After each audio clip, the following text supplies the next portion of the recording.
পৃথিবীর সবচেয়ে উত্তম দোয়া এবং অভিবাদন হচ্ছে সালাম, যা মুহাম্মদ সাল্লাল্লাহু আলাইহি সাল্লাম বলছেন।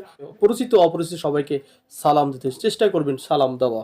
এবং যেটা ঈদের দিন শুভেচ্ছা বিনিময়ের মাধ্যম, সবচেয়ে উত্তম ধর্মের উত্তম অভিবাদন হলো তাকাব্বালাল্লাহু মিন্না ওয়া মিনকা, তাকাব্বালাল্লাহু মিন্না ওয়া মিনকুম।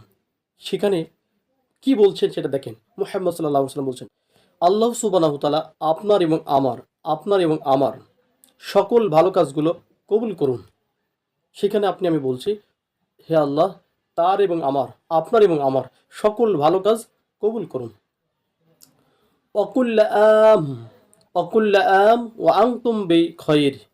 সারা বছর আল্লাহ সুবহানাহু ওয়া তাআলা আপনাকে কল্যাণ এবং ভালো রাখুন, এভাবে বলতে পারেন। আসুন আমরা বিজাতীয় কোনো সভ্যতা, যেমন মুহাম্মদ সাল্লাল্লাহু আলাইহি ওয়াসাল্লাম বলছেন, মান তাশাব্বা বিকওমি ফাহুয়া মিনহুম, যে জাতি তাদের সাদৃশ্য অবলম্বন করলো সে তাদের অন্তর্ভুক্ত।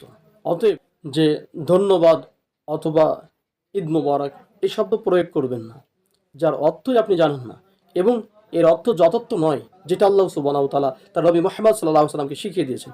আসুন আমরা সেটা গ্রহণ করি যেটা সবচেয়ে উত্তম, আমরা সেটা পরিহার করি যেটা বিজাতীয় সভ্যতা, সেটা পরিহার করি। আল্লাহ সুবহানাহু